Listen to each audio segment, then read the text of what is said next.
একটি চিতা হঠাৎ করে একটি হরিণকে অতর্কিতভাবে দৌড়াচ্ছে সেই হরিণটিকে খাওয়ার উদ্দেশ্যে, কিন্তু না, সেখানে আরও 3টি চিতা চলে আসে এবং হরিণটির সাথে অনেক সুন্দরভাবে খুনসুটি করতে থাকে।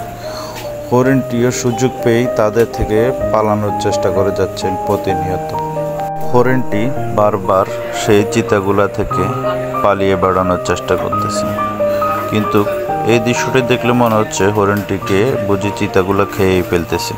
মুহূর্তের মধ্যে সেই হরিণটি আবার চিতাগুলা থেকে আলাদা হয়ে আবার দৌড়ে পালিয়ে যাওয়ার চেষ্টা করতেছে, কিন্তু না, সেই হরিণটি আবারও ব্যর্থ। সেই চিতাগুলো তাকে আবারও ঝাপটিয়ে ধরে ফেলল।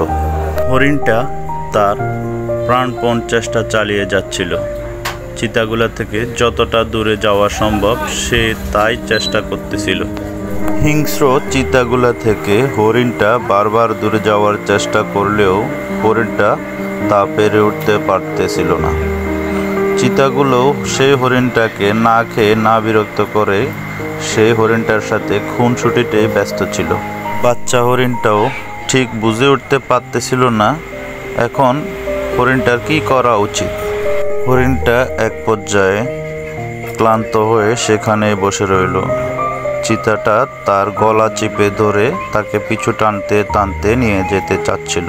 হঠাৎ করে চিতাটা কি যেন একটা দূর থেকে দেখতে পেল এবং সেখানে হঠাৎ করে একটি শিখপাঞ্জির প্রজাতি চিতাগুলোকে ধাওয়া করতে লাগলো।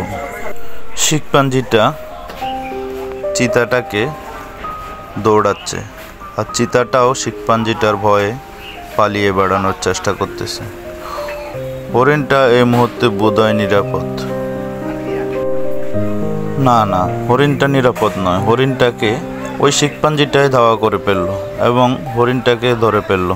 শেষ পর্যন্ত হরিণটা হিংস্র চিতাগুলা থেকে রক্ষা পেল, শিখপাঞ্জিটা থেকে রক্ষা পেল না।